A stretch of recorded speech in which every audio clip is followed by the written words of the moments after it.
All right, so as promised, we're going to talk about how you can pick and mix your CSS selectors. So one of my favorite childhood pastimes, picking and mixing sweets, until the dentist told me to stop, otherwise he's going to pull out all my teeth.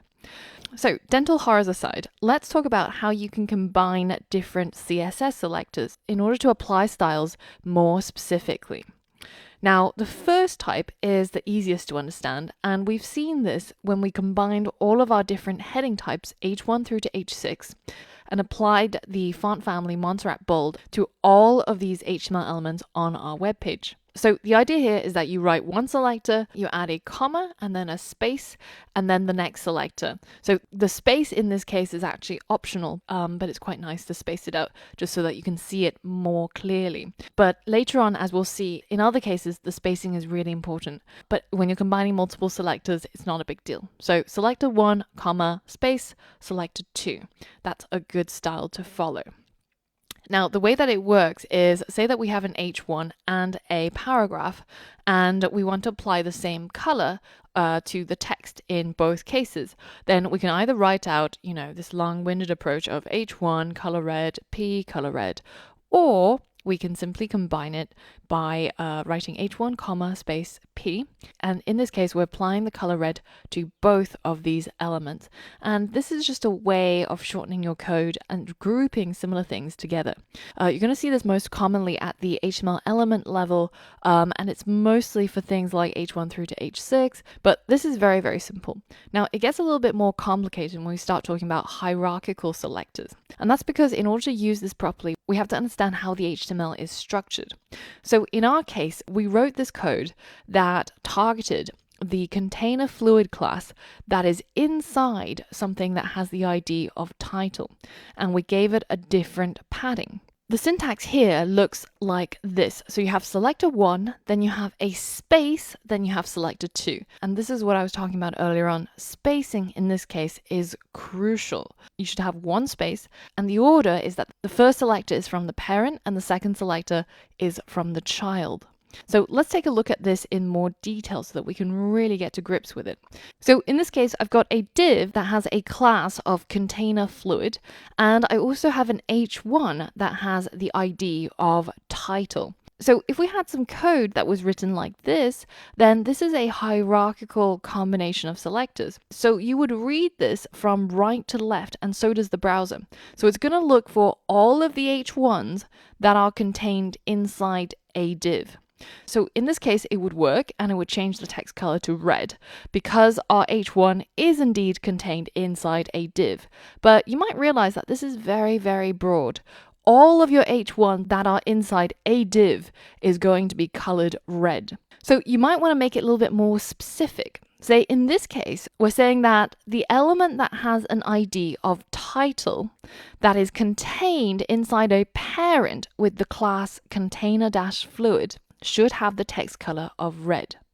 Now, this is a lot more specific because firstly, you're only going to have one ID that is going to be title on your whole page. And by using the class of the parent, you're also getting very, very specific.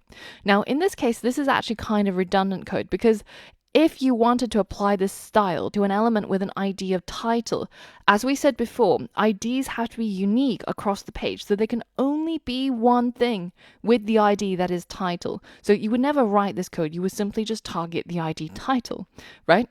But this is probably the most legitimate code that you will see.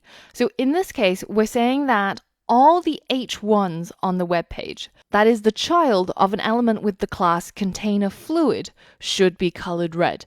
And this is a very specific way of applying styles to a particular element inside your web page. And this allows you to really drill down your CSS because you're not applying your styles to all the H1, but instead you're saying that only the H1s that are inside a parent that has the class container fluid should have this style. Now, it's really important to remember that you should read the hierarchy from the right to the left. So in this case, it's the element that has a class of title that is inside a parent that is a div.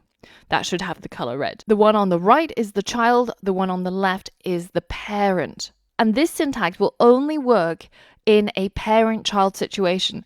You can't have, for example, a div that has the class of title and you're trying to use the syntax. It just simply won't work. Something has to be contained in something else. Something has to be a child of something else for this type of hierarchical syntax to work. Now, the last type of combination that I'm going to talk about are when you simply combine selectors. And in this case, that space is gone. There is no space between your two selectors that you're combining. And you can see something like this. So an HTML element combined with a class, or it could be an HTML element combined with a ID. It doesn't really matter, but they have to all occur in the same element. So in this case, if I try to change the color of the hello world and I wanted to combine my selectors, I would say something like the H1 that has an ID of title should have the color red. And this is how you should read the syntax. When there is no space, you're reading from left to right. When there is space, then it's hierarchical and you're reading from right to left. So it's a little bit confusing, but you'll get used to it once you start applying it and using it yourself. So it doesn't matter if it's an ID or if it's a class that's being combined with an HTML element. That doesn't matter at all. And as long as there is no space between your two selectors, it will work just fine. So in this case, we're saying that the div that has a class of container fluid should have the text color of red being applied to all of its contents. But this doesn't work. If you're saying that the div with an ID of title should have the text color red, this is not valid code because currently on screen we don't have a single div that has the ID of title. We only have a div that has a child with the ID of title, and this doesn't work. You're going to have to use a hierarchical selector if you want to do something like this. So at this point, a lot of students will ask, well, what exactly is the difference between the one where you have a space between your two selectors and the one where there is no space?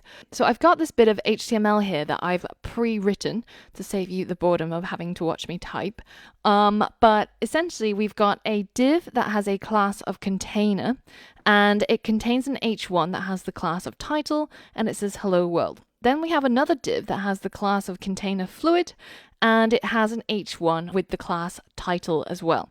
Now, I've removed all traces of Bootstrap from this code play because it's not important. I want to show you that what we're doing here, this is just pure CSS. It's not related to the Bootstrap classes or the framework at all. This is just CSS knowledge that we're learning here. So what if I wanted to apply some CSS styles in order to color the hello world in red? What would I need to do? Well, unless I was willing to change the HTML, there is no way of applying a style selectively to this hello world and not the goodbye world without combining our selectors. Because, for example, if I said, let's target the H1s and change the text color to red, then it's going to change both of the H1s. And this is the same if I try to use their class, which is title as well, right? So I would need to combine my selectors. And in this case,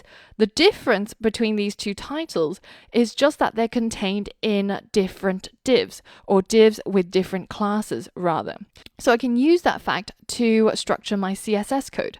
So I can say, for example, the text that has a class of title that's inside an element that has the class container should have this color red applied to it. So remember, we're reading always from right to left. So we're saying that an element with a class called title that's inside an element with a class called container should have this style applied. So let's hit run. And you can see that we've managed to isolate the hello world from the goodbye world simply by using hierarchical selectors. Now, if I delete that space there, this code will no longer work, because what this now reads is look for an element inside the HTML that has a class of container, but also a class of title. So essentially what you're saying here is you're saying that it is an H1 that has two classes and it looks like this. So That is what this code is saying. When you're combining code together with no spaces, all of these selectors have to be within the same HTML element.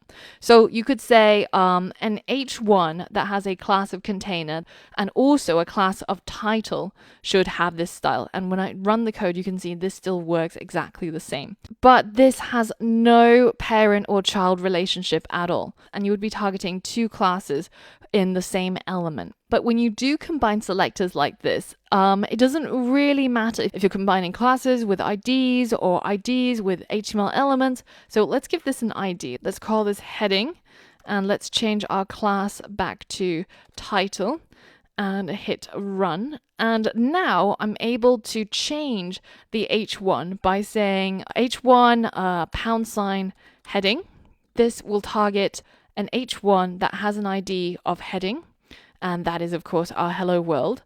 I can also say h1.title, but this now targets all the H1s that have a class of title, and that is both hello and goodbye. So I hope that illustrates a common confusion point, which is space versus no space, and what is the difference between a hierarchical and a simple combo. So this takes a little bit of time to really sink in, and I really urge you to build your own code playground and mess with your code to try and target specific things without having to add in more custom classes into your HTML. So try to use combinations instead of adding new classes that you can target. So have a play around with that, and in the next lesson we're going to get back to refactoring our code so that we can finish off our website. So for all of that and more, I'll see you on the next lesson.